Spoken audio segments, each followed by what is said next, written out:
Noisy neighbors. Ozzy! Ozzy, wake up! Huh? What? What's the matter? It can't be 7 o'clock already. No, it's 1:30. It's those people next door again. Listen! Oh, yeah. They must be having another party. They must be waking up a whole block. And they have 3 young children. Those kids couldn't be sleeping through that racket. It's disgusting. Somebody should call the police. They're all laughing. They must be having a good time. They never invite us, do they? Ozzy? Yes, dear. What is it now? Listen! They must be leaving. At last. Maybe we'll get some sleep. I hope so. It's nearly 3 o'clock. Good night, dear. Oh, no. Now they're having a fight. That figures. They always have fights after parties. Uh-oh. They must be throwing the dishes again. No. I think that was a vase, dear. Well, maybe the TV set. Or both. Ozzy, listen. There's someone in the backyard next door. Huh? It must be a cat. No, it can't be. It's too loud. What time is it? It's 4:45. Who could it be? I'd better take a look. Ooh, it's Howard, and he's carrying a shovel. Really? You don't think he's killed her, do you? Well, we haven't heard her voice for a while. No, she's probably sleeping. But what can he be doing at this time of the morning? If he has killed her, he might be burying the body. What? You don't think so, do you? He couldn't be planting tomatoes, could he? I'm going to ask him what he's doing. Hello there, Howard. You're up bright and early this morning. I haven't been to bed yet. We had a party last night. I hope we didn't keep you awake. Oh, no. We didn't hear a thing. Nothing at all. I slept like a log. Well, it was a pretty noisy party. My wife knocked over the kid's hamster cage while we were cleaning up. The poor hamster died. I'm just burying him before the kids wake up.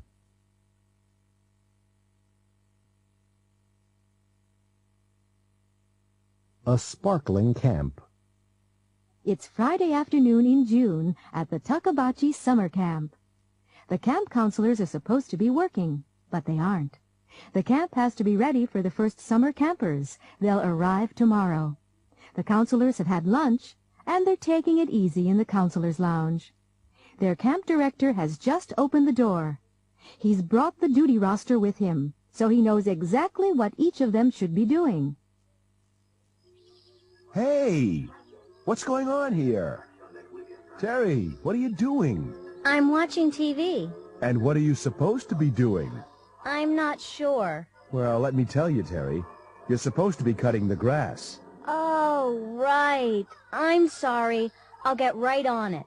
When I come back, you'd better be cutting the grass. Do you hear me? Okay, I'm going.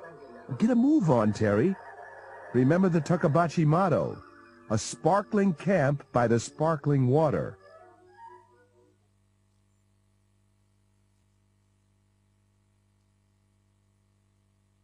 A funny thing happened to me. A funny thing happened to me last Friday. I'd gone into New York to do some holiday shopping. I wanted to get some presents, and I wanted to see the city all decorated for the holidays. You know, the store windows and the big tree at Rockefeller Center. I had gotten into the city early, so by early afternoon I'd bought everything I wanted. Anyway, I was really tired, all that shopping in crowded stores, and I'd made plans for that night. I just wanted to get home so I could relax before I had to go out again. I went to the Long Island Railroad at Penn Station. It was well before rush hour. I had apparently just missed a train, and the next one wouldn't be leaving for 40 minutes, so I decided I had time for a cup of coffee. I bought a Times and went into a small donut shop and sat at the counter. I ordered a cup of coffee and a box of a half-dozen assorted mini donuts. I figured I would eat a couple and take the rest home for my family. Anyway, they were having a special on the mini donuts, and I can't resist a bargain. I started the crossword puzzle in the paper. A few minutes later, a woman sat down on the stool to my left. That surprised me because there were several empty stools. There was nothing strange about her except that she was very tall. In fact, she looked like a typical businesswoman. You know, conservative suit, briefcase. I didn't say anything. I just kept doing the crossword. Suddenly, she reached out, opened the box of donuts, took one out, dunked it in her coffee, and began to eat it. I couldn't believe my eyes. Anyway, I didn't want to make a scene, so I decided to ignore it. I always avoid trouble if I can. I just took a donut myself and went back to my crossword. When the woman took a second donut, I didn't say a word. After all, if I hadn't protested when she took the first one, how could I say anything when she took the second one? I pretended to be very interested in the puzzle. A few minutes later, I casually put out my hand, took another donut, and glanced at the woman. She seemed to be glaring at me. She was making me feel so nervous that I decided to have a third donut. That left only one, for only a minute. Sure enough, the woman took the last donut. I nervously continued eating my donut and decided to leave. I was ready to get up and go when the woman suddenly stood up and hurried out of the donut shop. I felt very relieved and decided to wait for 2 or 3 minutes before going myself. I finished my second cup of coffee, folded my newspaper, and stood up. And there, on the counter, underneath where my paper had been, was my unopened box of donuts.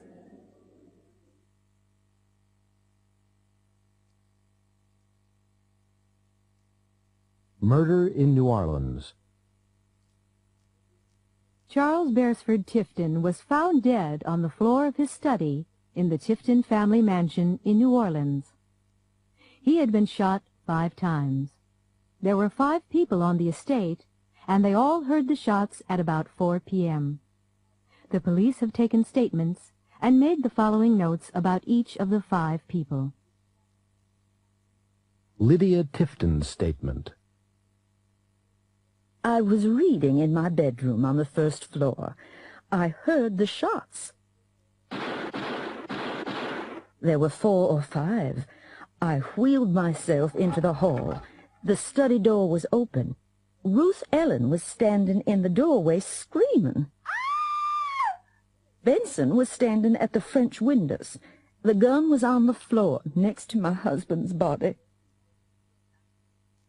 J.D.'s statement. I was in the den. I was listening to a new CD. Suddenly there were 5 shots.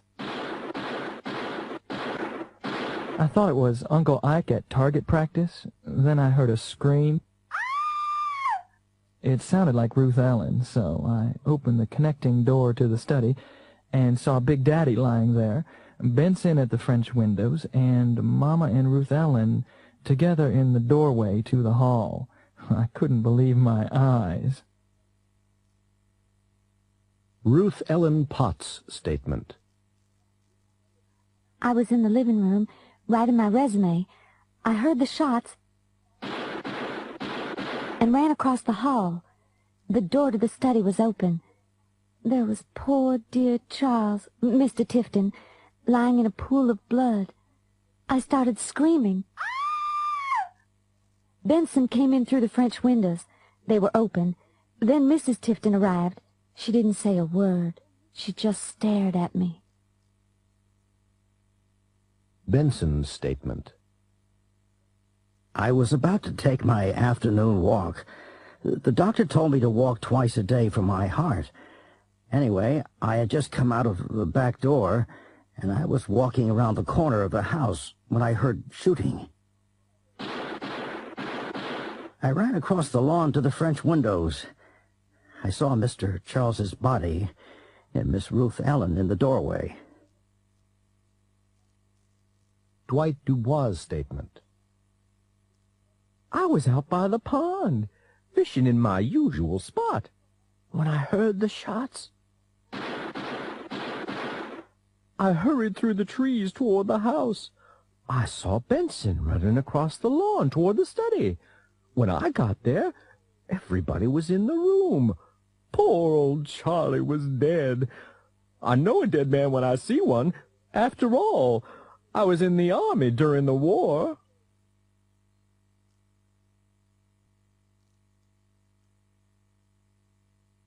Murder in New Orleans. Chief of Detectives Tony D'Amato is in charge of the case. Detective Sergeant Novak is his assistant. They're in the Tifton study. Where is everybody? They're all in the living room. Reyes is with them. What do you think? It could have been any of them, couldn't it? Nobody seems very sad. Might have even been all of them. Yeah. Tifton wasn't exactly popular around here. Nobody liked him. But it could have been an outsider. No way. It must have been one of them. Let's look at the evidence. It seems to me that everybody has a motive and nobody has an alibi. They all say they were alone when it happened. Yes, and there are no fingerprints on the gun. Lydia Tifton? It couldn't have been her. Why not? Well, she's in a wheelchair. She can't move very fast. Anyway, they've been married for 35 years. It just couldn't have been her. Most murders are committed by someone in the family, and that door goes into her room. Right, but it was locked. Doors have keys. But why would she want to kill him? Ruth Ellen Potts is a very attractive young woman. We don't know what was going on. She might have been jealous. But he was over 60. He was old enough to be Potts' grandfather. Yes. But he was a good-looking man and very rich and powerful. Dwight Dubois? What about Dubois, Novak? He's a weird guy. I've been thinking about that. It couldn't have been him. Why not? Why would he need to shoot 5 times? He was a champion marksman. He could have killed him with 1 shot. Maybe he did, Novak. Maybe he did. I don't follow. There are a lot of things you don't follow, Novak. Maybe he's smarter than he looks. But there's no motive. There might have been. I mean, there was the scandal with that land development company. But he was down by the pond. So, he could have shot him from the trees and thrown the gun into the room. Oh, yeah. Do you really think so? I don't know. It's just a theory.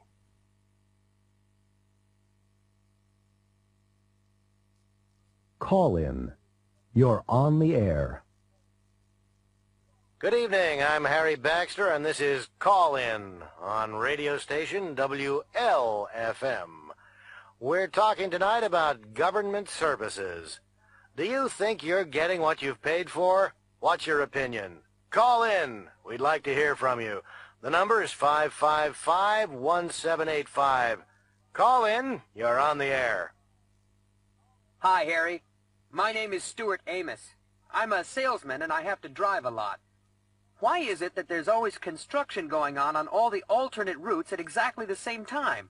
I mean, I understand that the roads need to be maintained, but there's absolutely no coordination. Like, when they're fixing one bridge into the city, why do they have to fix the other bridge at the same time? It's ridiculous. Good point, Stuart. Let's hope the Department of Transportation folks are listening. Call in. You're on the air. Good evening, Harry. I'm Hilda Diaz. Why are they closing the fire station in my neighborhood? We need it to stay open. I heard that the response time is going to be increased by 10 minutes if that fire station closes. 10 minutes. That could mean the difference between life and death, you know. If they're trying to save money, why don't those politicians all take a pay cut? That's where the waste is, if you ask me. Well, Hilda, you certainly sound passionate. We'll see if the city doesn't change its mind. I hope you've called your city council representative. Call in. You're on the air. Harry, I'm Milton Kramer. I'm fed up with those sanitation trucks that come in the middle of the night and make all that noise. They must start at around 4 o'clock in the morning, and it's every other night. I'm sound asleep, and I have about 3 more hours before the alarm's going to go off, and the garbage truck comes. I can never get back to sleep, and before I know it, I have to get up for work. It ruins my whole day. There must be a way for them to change the schedule so they don't wake up the neighborhood. You know, Milton, I've never understood why sanitation trucks have to come in the middle of the night either. I'm sure the sanitation workers wouldn't mind having different hours, say like 7 o'clock to 4 o'clock. And on that note, it's time to say goodnight. Thank you for listening, and remember to tune in again tomorrow.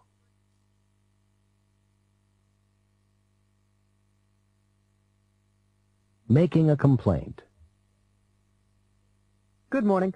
I'd like to speak to the manager. I am the manager, sir. How can I help you? Well, it's this radio. It doesn't work. Did you buy it here? What? Of course I bought it here. Look, you turn it on and nothing happens. May I see your receipt? Receipt? I don't have one. You must have gotten a receipt when you bought it. I probably did. I must have thrown it away. Aha. Well, do you have any other proof of purchase? The guarantee, for example? No. It must have been in the box. I threw that away, too. That's too bad. You really ought to have kept it. We need to know the exact date of purchase. What? I only bought it yesterday. That young man over there waited on me. Oh, I paid by credit card. I have my copy here. Oh, all right then. Did you test the radio before you left the store? Tested? No, it was in the original box.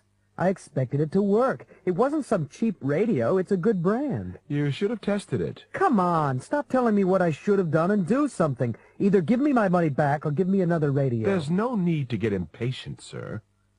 Let me look at it. You see this little switch in the back? Yes. It's on AC, and it should be on DC. You really should have read the instructions. Oh.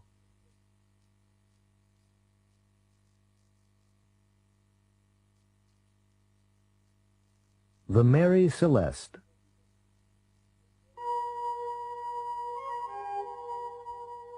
The Mary Celeste was built in 1861 in Nova Scotia, Canada, as a cargo-carrying sailing ship.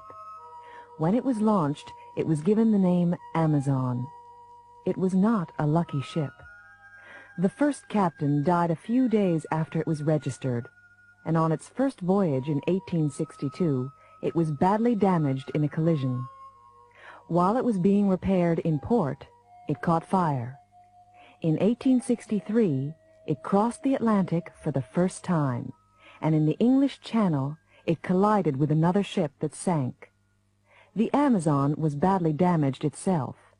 In 1867, it ran aground on Cape Breton Island off the Canadian coast and had to be rebuilt. It was then sold, and the name was changed to the Mary Celeste. Sailors are very superstitious and dislike sailing on ships which have been unlucky or which have changed their names. Many sailors refuse to sail on the Mary Celeste. On November 5th, 1872, the Mary Celeste left New York, carrying a cargo of industrial alcohol to Genoa in Italy. There were 11 people on board. Captain Briggs, an experienced captain, his wife and 2-year-old daughter, and a crew of 8. A month later, the Mary Celeste was seen by another ship, the Dei Gratia, about halfway between the Azores and the Portuguese coast. Captain Morehouse of the Dei Gratia, a friend of Captain Briggs, noticed that the ship was sailing strangely. When the Mary Celeste did not answer his signal, he sent a small boat to find out what was wrong. The Mary Celeste was completely deserted. The only lifeboat was missing. All the sails were up and in good condition. All the cargo was there. The ship had obviously been through storms. The glass cover on the compass was broken. The windows of the deck cabins had been covered with wooden planks. There was 3 feet of water in the cargo hold, which was not enough to be dangerous. The water pumps were working perfectly. There was enough food for 6 months and plenty of fresh water. All the crew's personal possessions, clothes, boots, pipes and tobacco, etc., were on board. There were toys on the captain's bed. There was food and drink on the cabin table. Only the navigation instruments and ship's papers were missing. The last entry in the ship's logbook had been made 11 days earlier, about 600 miles west, but the ship had continued in a straight line from there. The forehatch was found open. There were 2 deep marks on the bow near the waterline. There was a deep cut on the ship's rail, made by an axe. There were old brown bloodstains on the deck and on the captain's sword, which was in the cabin. Captain Morehouse and his crew were given the salvage money for bringing the ship to port. There was a long official investigation, but the story of what had happened on the ship and what had happened to the crew still remains a mystery.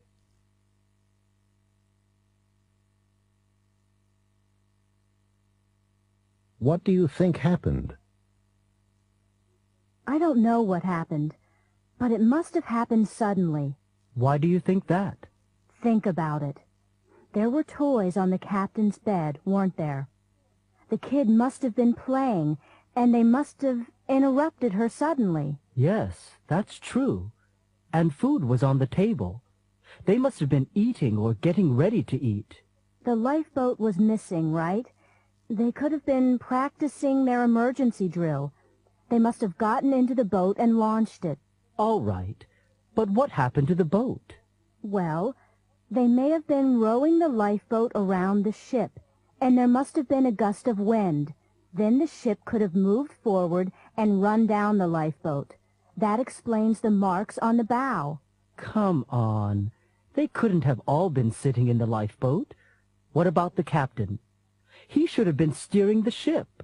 Well, he might have been watching the drill and jumped in to save the others.